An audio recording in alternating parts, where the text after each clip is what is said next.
রাউজান ডাবুয়ার রামধন জমিদার বাড়ি।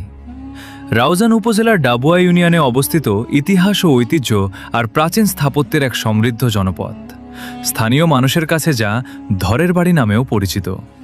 প্রায় 250 বছরেরও বেশি পুরনো এই বাড়ি শুধু একটি স্থাপনা নয়, এটি ডাবুয়ার বহু প্রজন্মের ইতিহাস, স্মৃতি ও ঐতিহ্যের সঙ্গে জড়িয়ে থাকা এক জীবন্ত অধ্যায়। জমিদার রামধন ধর ছিলেন এই জমিদার বাড়ির অন্যতম প্রতিষ্ঠাতা। তার ভাই ছিলেন রামগতি ধর। একসময় তাদের জমিদারি ও প্রভাব প্রতিপত্তি ডাবুয়া অঞ্চলে বিস্তৃত ছিল।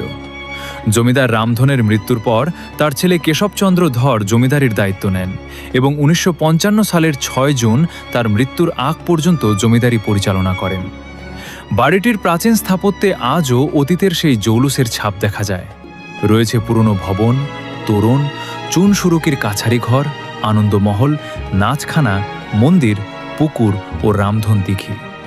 কোথাও পুরনো দেয়ালে শ্যাওলা, কোথাও সময়ের ক্ষত, তবুও প্রতিটি স্থাপনা যেন নীরবে বলে যায় জমিদারি আমলের গল্প। ডাবুয়ার সামাজিক ইতিহাসেও এই জমিদার পরিবারের অবদান রয়েছে। ডাবুয়া জগন্নাথ হাট, ডাবুয়া ডাকঘর, ইউনিয়ন পরিষদ ভবন, চিকদাইর পুলিশ ফাঁড়ি এবং রাউজান আরআরএসি মডেল সরকারি উচ্চ বিদ্যালয় প্রতিষ্ঠায় গুরুত্বপূর্ণ ভূমিকা রয়েছে। সবচেয়ে আবেগের বিষয় হল, জমিদারি প্রথা হারিয়ে গেলেও রামধন জমিদারের বংশের উত্তরসূরিরা আজও এই বাড়ির সাথে যুক্ত আছে।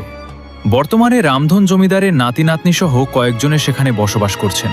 তাই রামধন জমিদার বাড়ি আজ শুধু অতীতের কোনো পরিত্যক্ত রাজবাড়ি নয়, 2 শতাব্দীরও বেশি সময় পেরিয়ে আজও এখানে বংশের উত্তরসূরিদের বসবাস এ যেন ইতিহাসের সঙ্গে বর্তমানের এক জীবন্ত সেতুবন্ধন। সময় বদলেছে, জমিদারি নেই আগের সেই জৌলুস, কিন্তু পুরনো দালান, দিঘি, মন্দির, কাছারি ঘর আর বংশধরদের স্মৃতিতে রয়ে গেছে সেই দিনের গল্প।